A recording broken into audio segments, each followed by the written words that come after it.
Welcome back to TTS Daily Monday edition with me, Yi, once again.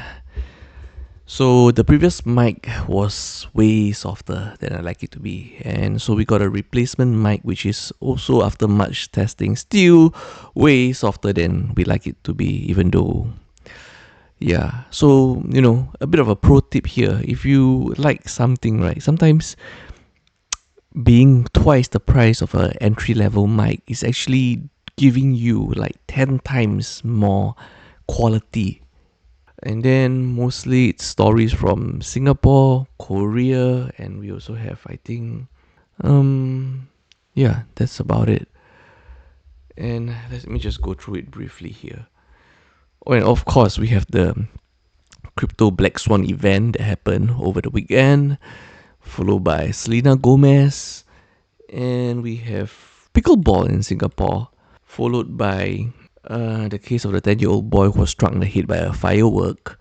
And lastly, the Chinese tourist who actually let the child poop and they didn't even bother to clean up the poop, letting the poop be part of nature at a designated natural monument. So we just had crypto's biggest ever liquidation event happening over the weekend on October 10 to 11, 2025, where over 19 billion leveraged positions were wiped across exchanges, surpassing even March 2020 COVID crash, which caused 1.2 billion positions wiped, and even also November 2022 FTX collapse, which caused 1.6 billion positions wiped. So this Black Swan event has an estimated over 1.6 million traders wreck, peaking at 7 billion per hour amid systems overloads on major platforms. Now, BTC created 10 to 21% from 125k as low as 102k, while ETH went down 15 to 18% to as low as 3.6k. The total crypto market cap was slashed by almost 560 to 800 billion. And this was, as most people believe, all sparked by Trump's October 10 Truth Social post, where he declared he would be imposing an extra 100% tariffs on all Chinese imports on top of all existing ones, plus US export curbs on critical software, basically retaliating against China's new rare earth minerals export control changes. And people are wondering, could this be some sort of misunderstanding? Because China announced these new rare earth minerals export controls changes on October 7 to 8, and Trump's post make it sound like he was reacting to something that was pretty much breaking news at that point. And there were also alleged sources that said that he cancelled meeting with President Xi at APEC later this month. And there are also alleged social media buzz that claim that, true liquidations could have hit as high as 400 billion as opposed to the reported 19 billion due to major platforms throttling and glitches showing only 5% during peak chaos. Now, the stock exchanges were all closed during the weekend, so when they reopened on Monday, people are forecasting the stocks to open lower because of this Black Swan event. Major Asian stock exchanges should have opened, such as the Nikkei and Hang Seng, with the New York Stock Exchange and Nasdaq opening later.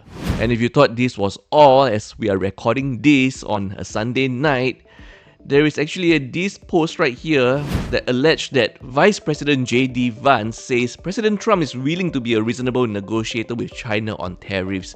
And now the market is kind of moving upwards again, with major alts, some recovering as high as 10%, which was also finally followed by this post that say, just in, China declined US phone call after export controls announcement. And then finally we have this post by Trump himself. Don't worry about China, it will all be fine. Highly respected President Xi just had a bad moment. He doesn't want depression for his country, and neither do I. The USA wants to help China, not hurt it. President DJT. So there you have it. As of now, everything is pretty much recovering. People are getting upset with Selena Gomez because allegedly she just got married and she didn't invite her friend who actually donated a kidney to her. Well, for a bit of context, some of our viewers will be wondering who is Selena Gomez. Selena Gomez, as we know, is ex-Disney starlet, ex-girlfriend of Justin Bieber, and she just got married recently. I think it was in late September. And people noticed that why wasn't this friend of her that she claimed was her bestie since childhood not at her wedding? And people are kind of upset because her bestie actually donated her kidney to Selena Gomez on September 7, 2017, where Raisa donates her kidney to Gomez after the singer's lupus diagnosis leads to kidney failure. So they were thinking like, Selena Gomez is pretty cold for doing such. And now the best parts of obviously the comments, you know, some netizens are telling her friend to take it back, take the kidney back. And we have this comment also right here saying, you don't need to invite her because she's literally inside her. And of course, Selena Gomez seemed to have responded somewhere saying that, sorry, I didn't mention every person I know. So there we have it. And now we're back in Singapore with everyone's favourite sport that they love to talk about, pickleball. So recently a petition was started on change.org on October 8, 2025 regarding pickleball in Singapore, but it isn't exactly the kind of pickleball petition that you might be thinking about. This petition is urging Sport Singapore, People's Association, HDB and town councils to relax pickleball restrictions at HDB community courts, and it has collected over 1,200 signatures. So the petition is asking for extending the hours of pickleball nationwide from 10 a.m. to 8 p.m. at HDB courts to 8 a.m. to 9 p.m. That would mean they are asking for 2 hours more daily that they will be allowed to play pickleball. 1 hour before the current limit and 1 hour after the current time limit daily. And these players will also pledge to use so-called quiet paddles and low noise balls. So they also pledge to behave considerately to minimize disturbance. I have a feeling this petition is not going to sit well with most people who are already haunted by the talk of pickleball noise in the morning and at night. And as you know, pickleball's popularity has made it several times in the news in Singapore, but mostly over noise complaints. So this is not what you would expect. So we would be really surprised if this petition gains more traction and actually being passed.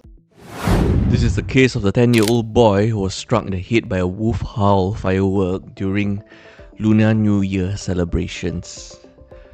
The day was February 12, 2024 at 8:18 p.m. on the third day of Lunar New Year celebrations when a 10-year-old boy was struck in the head by a wolf howl firework. It is known as wolf howl because it's a variant of a firework that is known for a loud howling noise during ascent. It happened at the northeast corner of Cai Hong Bridge in Weishi County, Henan Province, China. And that struck resulted in an open severe traumatic brain injury with a 14 cm occipital bone depression. Tragically, the boy passed away 5 days later at Kai Feng Huai He Hospital after emergency transport by police. And investigations then found that the firework was actually launched from the southeast corner of the bridge about 90 meters away across the river. It flew diagonally into a crowd of over 5,000 people. So the whole area lacked surveillance as the bridge had recently opened. And local authorities did permitted fireworks in open spaces from February 9, New Year's Eve, to February 14, which is the 5th day of Lunar New Year. Police then identified a 13-year-old Liu Xiaoyu as the suspect, who was under 14 years old then. A 12-year-old witness claimed that he saw two boys launch a similar firework from the southeast grass patch, one angling it and the other one filming the boy. The two boys then ran when they heard sounds of an ambulance. And Liu then admitted during February 20th, 2024, during interrogations, to buying and launching a wolf howl firework that boomed into the crowd.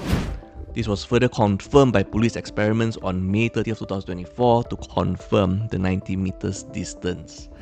However, Liu's father disputed the evidence as insufficient, citing contradictions in Liu's statements.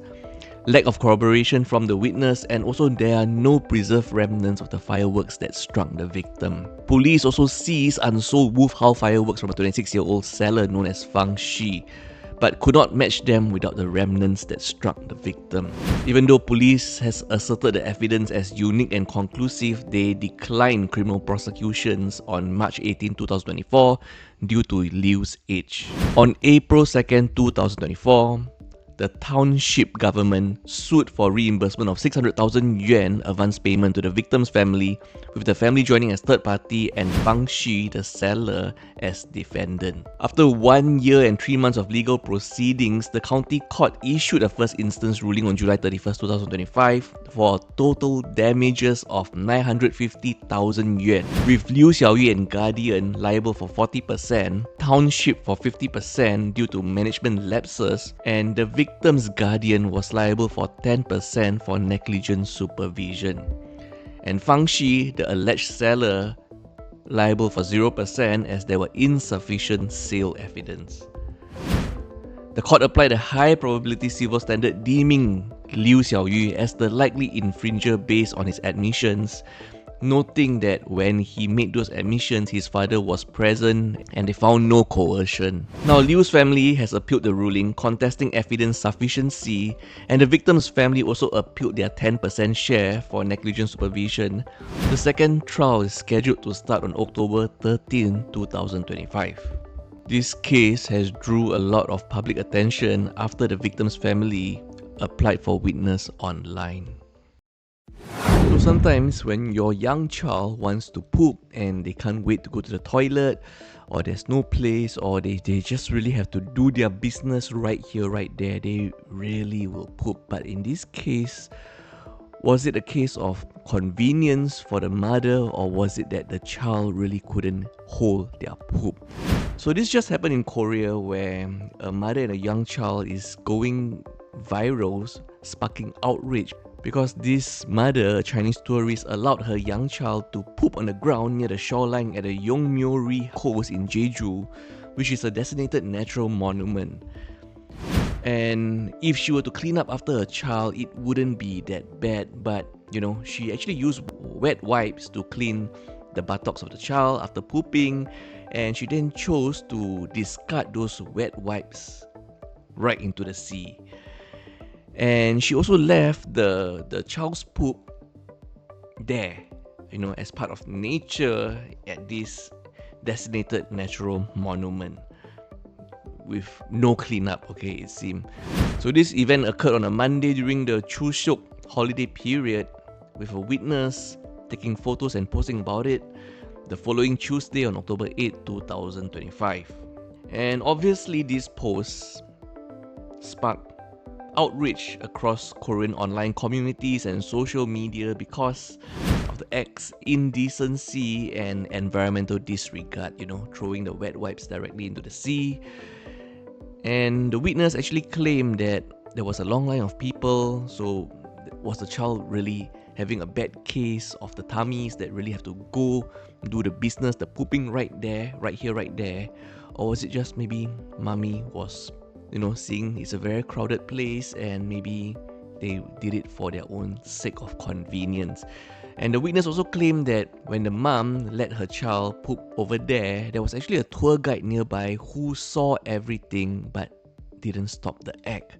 And because of such recent incidents, more and more happening in Jeju now actually have issued tourist behavior guidelines in response to these rising complaints, which include public pooping, mostly by children. A South Korean influencer and actress in her 20s, she loved sharing lifestyle content and often conducted live broadcasts. She was sadly found unalive in a suitcase disposed near the mountainside. CCTV footage from the day before Yoon was unalive actually